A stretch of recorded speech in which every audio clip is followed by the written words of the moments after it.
Geography हम लोग शुरुआत किए हैं, इसमें थोड़ा सा रिवीजन कर लें आज। जी सर, एक थोड़ा सा रिवीजन कर ले छोटा सा। ब्रह्मांड की उत्पत्ति से संबंधित जितने भी सिद्धांत दिए गए हैं, सबसे प्रामाणिक सिद्धांत जो है वो जॉर्ज लेमेत्रे के द्वारा दिया गया बिग बैंग थियरी है, या इसी का नाम आपने रखा है महाविस्फोट का सिद्धांत। जॉर्ज लेमेत्रे का है महाविस्फोट का सिद्धांत। दो सिद्धांत हम लोग और देखे थे, कभी कभी मैचिंग ग्रिड में दिया हुआ है। जैसे एक दोलन का सिद्धांत डॉक्टर एलन संडेस साहब ने दिया है, और एक सतत सृष्टि का सिद्धांत है, दो लोगों ने मिल करके दिया है, जिसमें एक का नाम है थॉमस गोल्ड और दूसरे का नाम है हरमन बॉन्डी। तो हरमन बॉन्डी और थॉमस गोल्ड मिल करके दिए हैं सतत सृष्टि का सिद्धांत। दोलन का सिद्धांत डॉक्टर एलन संडेस साहब ने दिया है।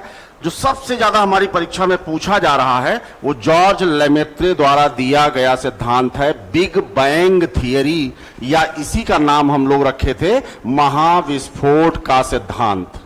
बार बार पूछ रहे हैं, और एक बार तो इसको हिंदी में ही लिख करके उन्होंने पूछा कि बिग बैंग सिद्धांत किसका दिया हुआ है। फिर हम लोग आए नीचे और ये तय किए कि ब्रह्मांड में, हमारे ब्रह्मांड में 2 अरब से भी अधिक आकाश गंगाएं हैं। 2 अरब से भी अधिक आकाश गंगाएं हैं, जिसमें से एक आकाश गंगा हमारी है, जिसका नाम आपने बताया था मुझे मंदाकिनी। इसी का नाम आपने बताया था मुझे दुग्ध मेखला, और एक नाम आपने हमको और बताया था इसका मिल्की वे। परीक्षाओं में पूछ लिया गया है ये मिल्की वे।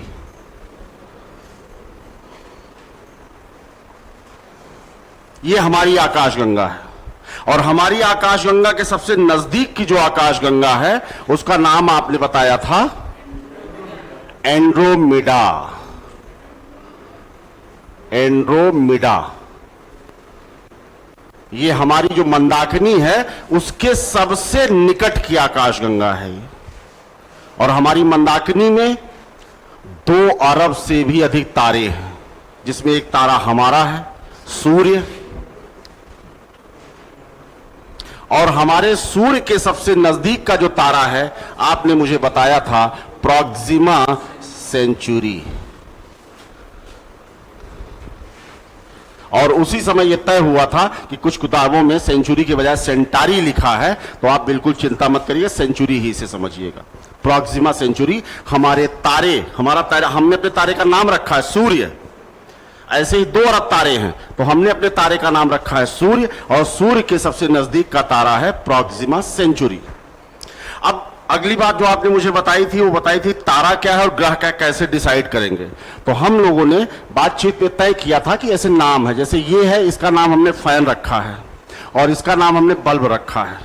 ऐसे आकाश में तमाम पिंड हैं, उन सारे पिंडों को हम कहते हैं आकाशीय पिंड। जो जल में रहते हैं वो जल पिंड हैं, जो भू पर है वो भूपिंड हैं, धरा पर हमारे हैं।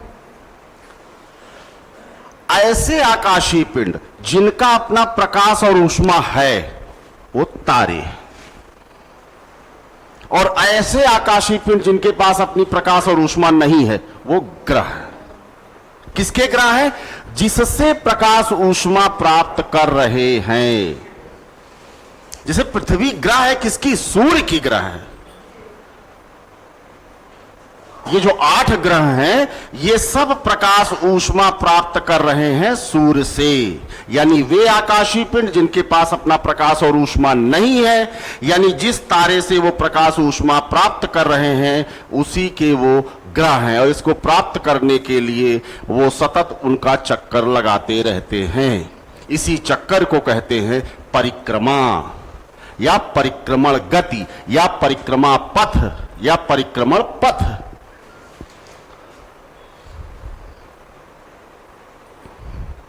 तारा कौन है? जिसके पास अपनी प्रकाश और ऊष्मा है। तो आया कहां से प्रकाश ऊष्मा? नाभिकीय संलयन से आया, नाभिकीय संलयन से आया।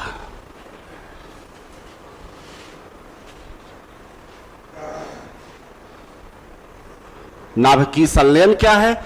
जब दो हल्के नाभिक मिल करके भारी नाभिक का निर्माण करते हैं तो अपार मात्रा में ऊर्जा निःसरित होती है, उसी को कहते हैं नाभिकीय संलयन।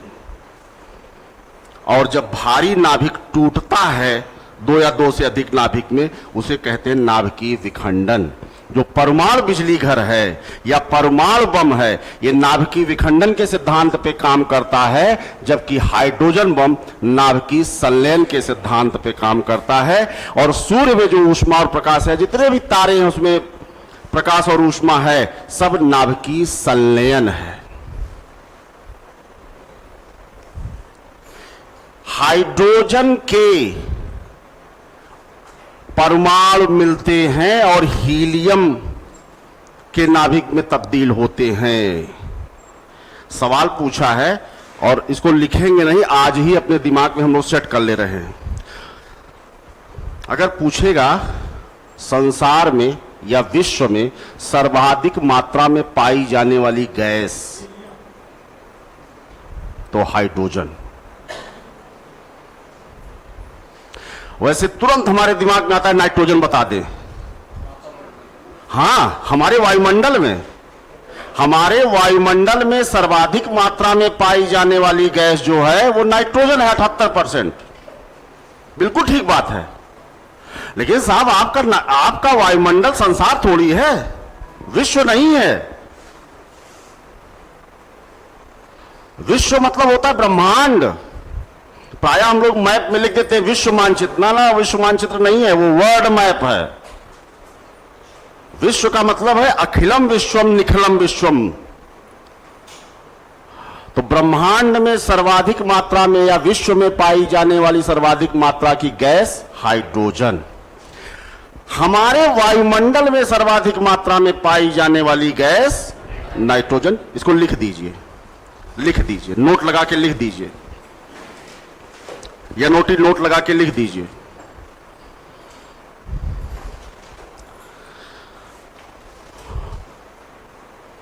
वायुमंडल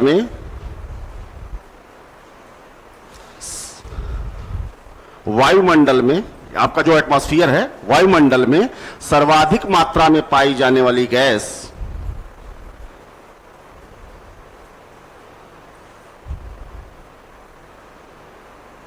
नाइट्रोजन है।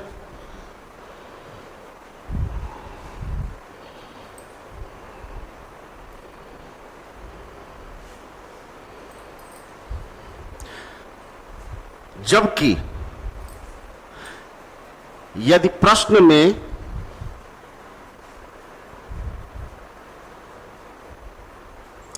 यूनिवर्स UNIVERS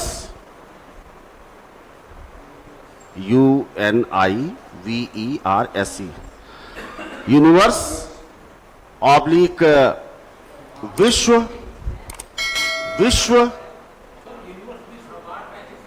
यूनिवर्स, हाँ ब्रह्मांड लिखे, यूनिवर्स ब्रह्मांड विश्व, संसार नहीं लिखेंगे, होता तो पर्यायवाची में लिखेंगे। में सर्वाधिक मात्रा में पाई जाने वाली गैस, यदि प्रश्न में पूछ रहा है, यदि प्रश्न में ब्रह्मांड यूनिवर्स में सर्वाधिक मात्रा में पाई जाने वाली गैस पूछता है तो हमारा उत्तर हाइड्रोजन गैस होगा। हाइड्रोजन गैस होगा। हाइड्रोजन जब लिखिएगा तो ऐसे लिख दीजिएगा H2। हो सकता है कि वो हाइड्रोजन ना लिखे H2 लिख दे, ऐसे लिख दीजिएगा H2 लिख दीजिएगा। हो सकता है हाइड्रोजन ना लिखे वो H2 लिख दे। जब भी वो पूछेगा विश्व के स्तर पर आप हाइड्रोजन लगाइएगा। आपका जो वायुमंडल है ये ब्रह्मांड में बहुत छोटी चीज है, 2 अरब से अधिक आकाश गंगाएं, उसमें एक आकाश गंगा हमारी आकाश गंगा में 2 अरब से अधिक तारे।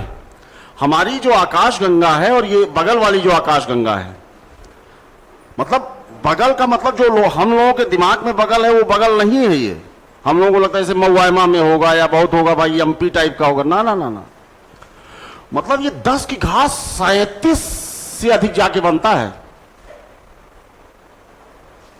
10 की घात 37, आप अंदाजा लगाइए। 1003 पे, लाख 5 पे, करोड़ 7 पे, अरब 9 पे, खरब 11।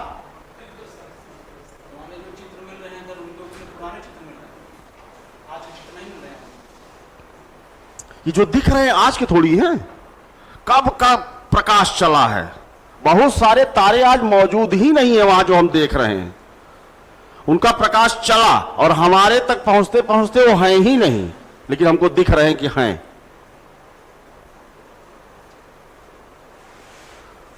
बड़ा विचित्र है ये संसार, बहुत विचित्र है। मनुष्य भले दावा करता है कि नहीं नहीं सबसे बड़े तोप हम ही हैं, है कुछ नहीं। अब ग्रह की बात आई तो सूर्य में एक चीज आपने हमको बताया था, हमको याद है।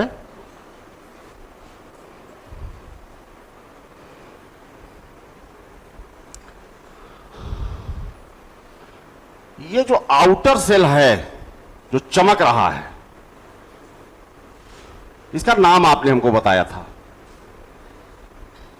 जो सबसे बाहरी हिस्सा है, ये रिंग है ना, अंगूठी का बाहरी हिस्सा रिंग, हाँ कोरोना है। ये जो बाहरी हिस्सा है इसका नाम है कोरोना।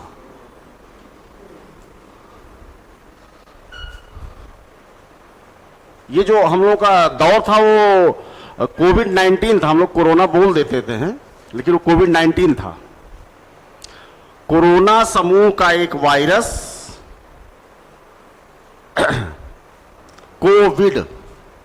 कोविड वायरस 19 में आया था, इसलिए उसका नाम हम लोगों ने दिया है कोविड-19। इसका नाम है कोरोना, जो सूर्य का सबसे आउटर सेल है, जो हम लोग देख पाते हैं। और यहां का टेम्परेचर आपने मुझे बताया था 6000 डिग्री सेल्सियस, और यही टेम्परेचर आप हमको बताए थे उस दिन जब पृथ्वी की आंतरिक संरचना की बात हो रही थी, तो यही टेम्परेचर आपने बताया था पृथ्वी की आंतरिक संरचना का, जिसको आप निफे बोल रहे थे, निफे जिसको आपने बोला था।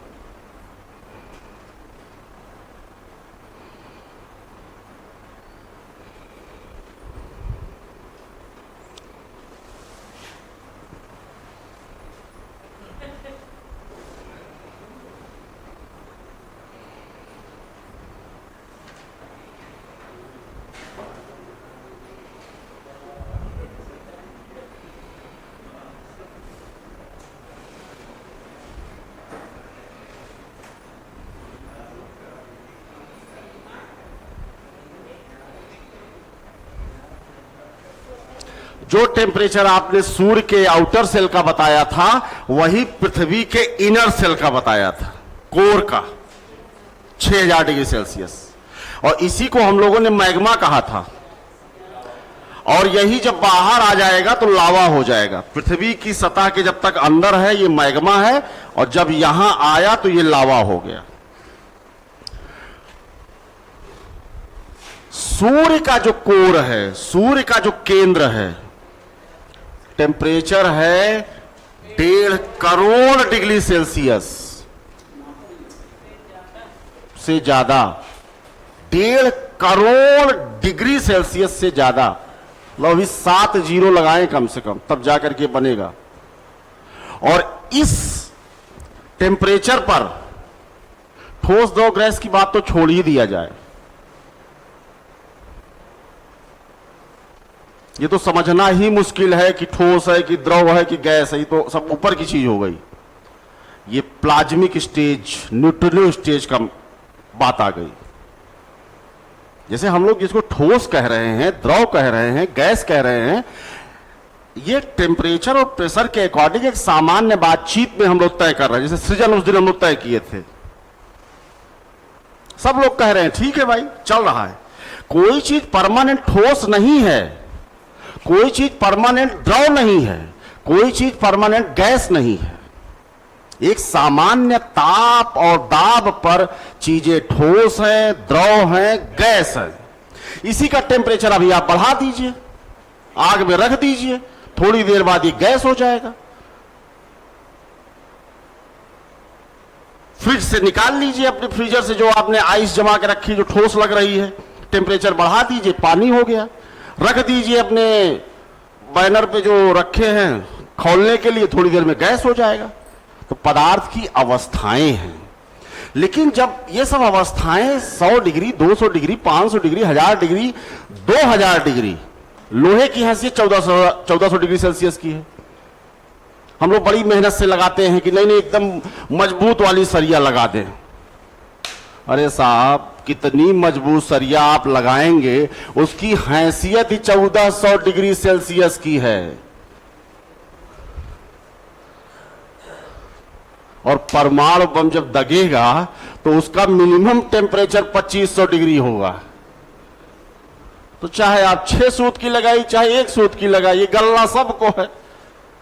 हम लोग की हैसियत तो साहब 60 डिग्री की भी नहीं, 60 की भी नहीं है। खत्म खेल हम लोगों का। तो जिस दिन टेम्परेचर रहता है 48-49, समझ लीजिए क्या स्थिति रहती है, वो भी घर के अंदर। ये ईंट जो है इसकी हैसियत 2200 डिग्री सेल्सियस है, 2200-2300, सब ऐसे बह जाएगा पानी की तरह। हाँ, ईंट की ज्यादा है, ईंट की ज्यादा है साहब। जिस पर आप तपाते हैं आग से ईंट, उसमें आप लोहा डाल दीजिए, थोड़ी देर में गल जाएगा वो। उस पर ईंट पक रही है, जिस पे लोहा नहीं चल सकता है। लोहा 1400 डिग्री, वो भी 1400 ज्यादा जो प्योर है उसकी बात हम कर रहे हैं। हम लोग जो ले रहे हैं वो सब तो ऐसे ही मामला है, और कम में हो जाएगा। 1200, 1190, 1180 कास्ट आयरन जितने हैं, 1190, 1180 पर। अब देखिए यहां पर टेम्परेचर 1.5 करोड़ डिग्री सेल्सियस है। तो सूर्य एक्चुअली कोई चीज नहीं, गैस का गोला है ऐसे।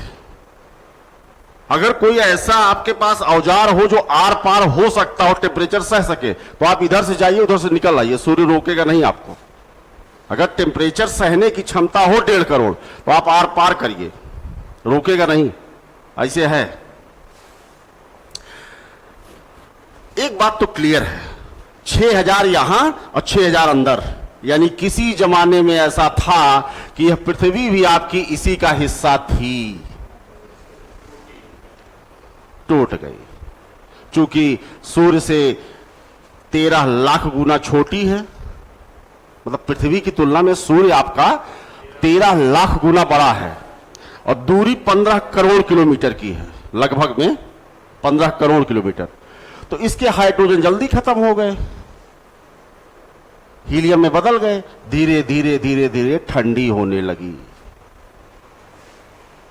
जो ये गैस का गोला था, तमाम तत्व जो है इसके धीरे धीरे धीरे धीरे स्थिर होने लगे। आपने बाल्टी में भूसा डाल दिया, मिट्टी डाल दिया और कंकड़ डाल दिया और चला दिया, और थोड़ी देर बाद स्थिर होगा। कंकड़ सबसे नीचे, उसके बाद मिट्टी और भूसा सबसे ऊपर।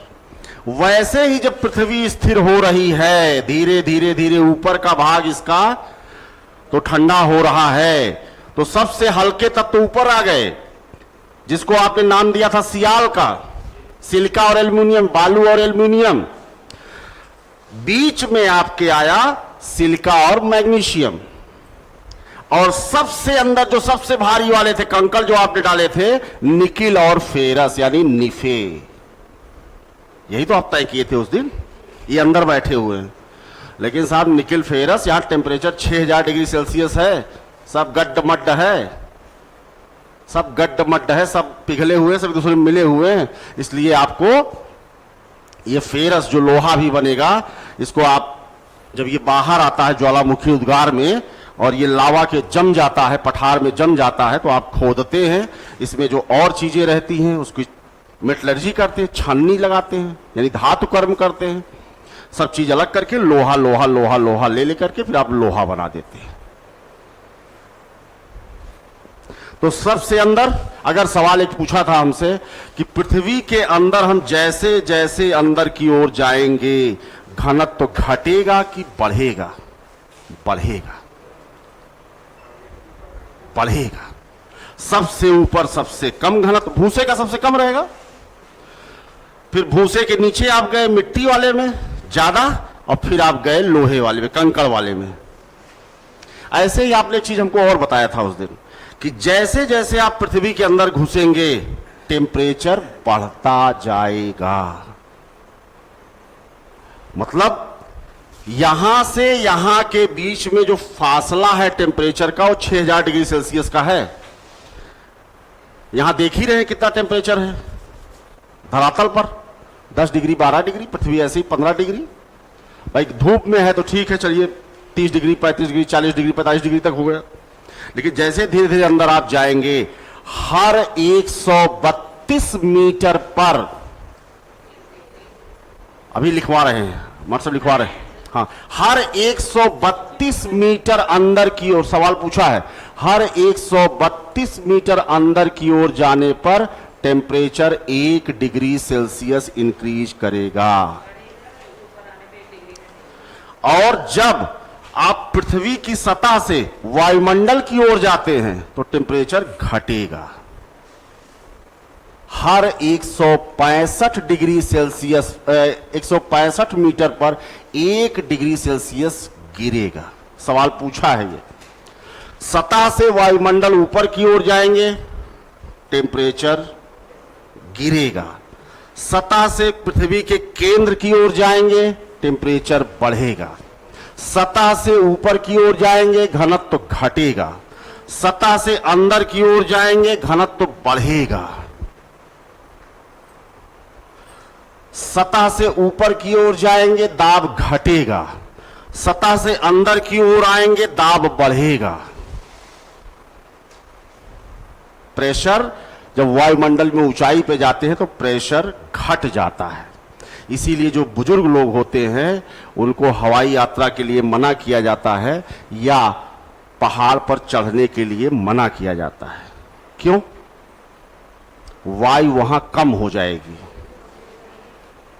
तो उनको सांस लेने में दिक्कत आएगी, और हमारी जो अंदर की ब्लड सेल्स हैं, हम लोग डॉक्टर के पास जाते हैं तो वो बार बार इसको बताते हैं कि भाई इस पर रहिए आप 120-80 mm, यानी पारे का दाब इतना ही होना चाहिए। हायर रेंज पर जो आ रहा है ब्लड और जो यहां से जा रहा है, ये है, यहां 4 चैम्बर बने हुए हैं, 1 2 3 4, ये आया, ये गया, तो यहां से ये शुद्धिकरण करेगा, पंप करता यहां आएगा, फिर यहां से ये यहां भेजेगा, और यहीं पर लंग्स जो है इसमें ऑक्सीजन डाल रहा है और फिर पूरी बॉडी में जा रहा है। तो जो पूरी बॉडी में जा रहा है वो 120 है सिस्टोलिक। इतना प्रेशर है साहब, अगर प्रेशर खत्म कर देना भी तुरंत नाक से और कान से ब्लड आ जाएगा। इसीलिए जिनका बीपी हाई रहता है वो मना कर देता है कि मत जाइएगा भैया, वहां प्रेशर कम रहेगा, और आपके अंदर ज्यादा प्रेशर है, पता लगा नसें फाड़ करके यहां से ब्लड आ गया। और इसीलिए पहाड़ पर खाना बनाना भी मुश्किल है, कम से कम दाल तो नहीं गलती वहां। अब ये क्या मसला है भाई, दाल क्यों नहीं गलती है? हाँ, दबाव ही, प्रेशर का ही मसला है। पहाड़ पर आप दाल अगर पकाए, मैं कुकर की बात नहीं कर रहा हूं, सामान्य कुकर, हाँ बटुई की बात कर लीजिए, तो नहीं पकेगा। क्यों नहीं पकेगा? क्यों नहीं पकेगा? देखिए, पानी का जो बॉइलिंग पॉइंट है, मानते हम लोग 100 डिग्री सेल्सियस है, लेकिन ये शुद्ध जल का होता है, शुद्ध जल कोई होता नहीं है। चलिए ठीक है, 100 ही मोटा मोटा मान लें, लेकिन जो हम लोगों का जल है वो 90 पे उबल जाता है। बेल्हा वालों का तो खून और पानी दोनों 80 पे उबल जाता है। अच्छा, पानी जितनी जल्दी उबलेगा खून भी उतनी जल्दी उबलेगा, ये भी जान लीजिए, ये सिद्ध तथ्य है। एक दिन हम लोग बात कर रहे दास गुप्ता साहब का ना, तो पानी जितनी जल्दी उबलेगा खून भी उतनी जल्दी उबलेगा, उबलने का वही कंडीशन है। शुद्ध जल जो, हम ये नहीं कह रहे हैं कि बेल्हा वालों का शुद्ध है, तो ये मतलब जो शुद्ध जल है वो 100 पे उबलता है। अगर उसमें आपने नमक डाल दिया, देखिए आप करते नहीं है, जल्दी पकाने के लिए नमक डाल दिए, तो करते कि अशुद्धि लाते हैं, शुद्ध जल को अशुद्ध बनाते हैं, तो उसका बॉइलिंग पॉइंट बढ़ जाएगा। जब प्रेशर डालते हैं तो ये बॉइलिंग पॉइंट 100 के बजाय 110 या 120 हो जाता है। यानी जो खाना हम 100 पे पका रहे थे अब 120 पे पका रहे हैं, जल्दी पक जाएगा। और दाब कम करेंगे, घट जाएगा, पता लगा 80 भी पका रहे हैं, पकेगा ही नहीं। प्रेशर कुकर यही काम करता है, उसका नाम ही है प्रेशर कुकर। इतना प्रेशर बना देगा कि जो आपके उसके अंदर पानी है या जो भी चीज आपने डाल रखा है उसके बॉइलिंग मतलब वाष्पन की, वाष्प जो बनता है ना, क्या बोलते हैं उसको, हाँ भाप, भाप, भाप जो है वो 110 पे जाके बनेगी, जल्दी पक जाता है। ये है इसका पूरा क्रियाविधि। अब आ जाइए पृथ्वी पर। पृथ्वी पर केवल आएंगे नहीं आप,